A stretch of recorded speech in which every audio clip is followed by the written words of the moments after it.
Hey everybody, and welcome to the next edition of the Soccer Fitness Goals video blog.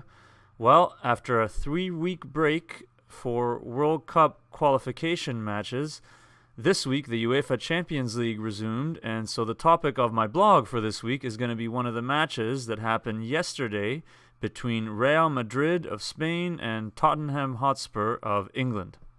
So what's the significance of this match? Well, it's, believe it or not, the first time ever that Real Madrid have played a competitive match at Wembley Stadium in London, England. This is not the normal home stadium for Spurs, but because Spurs' home stadium was being renovated, they scheduled the match at Wembley. And of course, it's a historic stadium, and Real Madrid being the club that they are, this was a pretty big occasion.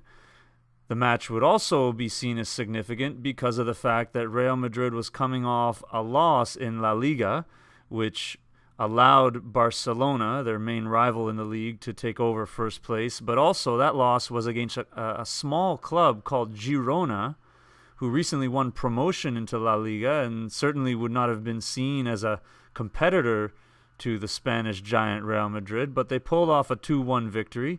And so Madrid entered into the Champions League game against Spurs, reeling from this very recent loss.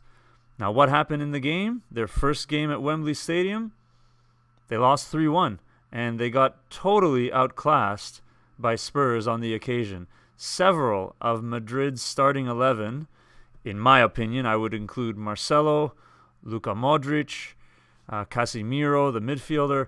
Several of them had what I've seen as their worst performances this year. They gave the ball away in midfield far too often.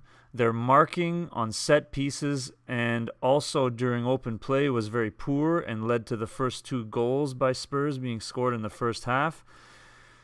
Then they started to commit too many players forward, and their defending in transition when losing possession was also very poor. They gave up a very quick counterattack goal to Spurs in the second half, which pretty much sealed the game for them. Even typical areas of the field and phases of the game where Madrid is usually very clinical, for example, their own transition play to attack on the counter and their penetrating passes and ability to finish crosses in the attacking third were really not executed well. There were even a few times where, we'll show the highlight of this, but where literally attacking players got in each other's way and blocked their own shots. So it was just an all-around poor performance by Real Madrid, and again, that's coming off of another poor performance earlier on in the weekend in the league match versus Girona.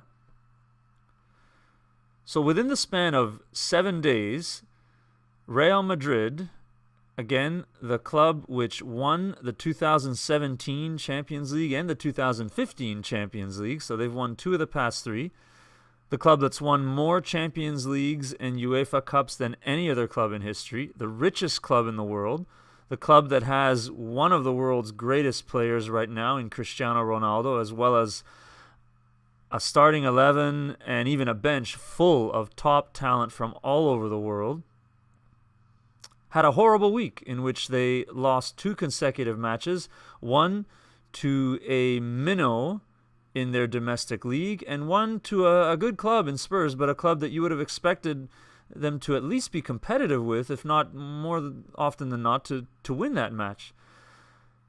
So what's the take-home message from all this? Well, if the richest, most successful club in the world can have a bad week, then so can you. So can any young soccer player, any soccer coach, so can I. The key, and we'll see if Real Madrid can do this or not, but the key is not whether or not you have periods of time in your soccer career or in your season where you're not successful, because that happens to everybody. The key and the take-home message will be, how do you respond from those periods of time when you're unsuccessful? Of course, there's still lots of time to see what happens with Real Madrid in La Liga and in the Champions League, and I would suspect that they will respond in a positive way. They'll improve the quality of their play, and they'll probably push themselves into being competitive for the title in La Liga and for the Champions League again. Why should anybody else that's working in soccer or playing soccer have any other mindset than to think of it in exactly the same way? Anybody can have a bad game and anybody can have a bad week. If it can happen to the best and richest club in the world, it can happen to you. The key take-home message for all soccer players and everybody working in soccer is to make sure that you're able to come back and respond to these negative performances and these bad games and bad weeks in a positive way by doing better. Don't blame anybody else. Take a look in the mirror. Try to think about what it is that you could have done differently to avoid that negative outcome, and do the best to make sure that it never happens again. So that's it for the Soccer Fitness Goals video blog for this week. Hope you enjoyed it. If you haven't already done so, please remember to like the video and subscribe to the channel. You can do that by clicking the link underneath me now.